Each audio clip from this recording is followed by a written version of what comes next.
We BRICS members, Iran and Russia, have entered into a currency agreement with Russia and fully removed the US dollar. Now we only trade in rubles and reals.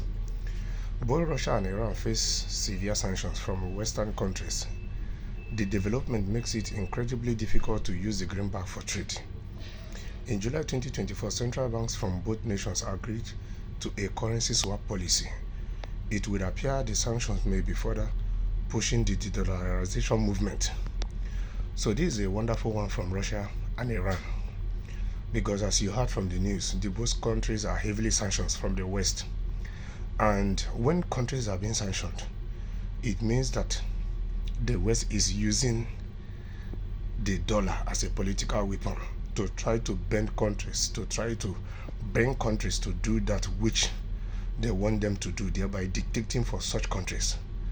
And we are now living in a time where countries are beginning to understand their importance. Countries are beginning to rise. Countries are beginning to understand that they equally have a say, and they want their say to be heard all over the world.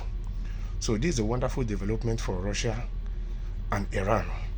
And I hope that moving forward, more and more countries between the BRICS and outside the BRICS should enter into such kind of agreement, because it will save them a whole lot of money by having to buy the US dollar to be able to initiate business with each other. And it means that when any country is being sanctioned, they can't even use the US dollar. It will be very difficult for them to get it to do business. And when they are not being sanctioned, they will be losing a whole lot of money by having to use their local currency to buy the dollar in the volume they need it to be able to negotiate business. And it means that in return, the US dollar will be making a whole lot of money in the business they want to negotiate between each other, of which the US is not contributing to that business. So it's a wonderful one, because it can now help the Russia and Iran to be able to do massive businesses without any limitations.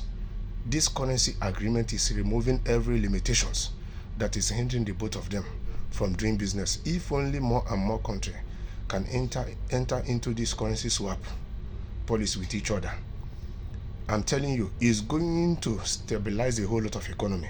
It's going to reposition a whole lot of developing and emerging economies, that these economies will have no choice than to flourish. These economies will have no choice than to prosper.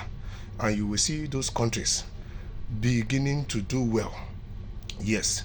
And once countries can be able to enter into agreement, the kind of money they will generate from revenues, they will not need to go to IMF or World Bank to borrow money that they will not be able to pay back even 100 years to come because of the interest rates.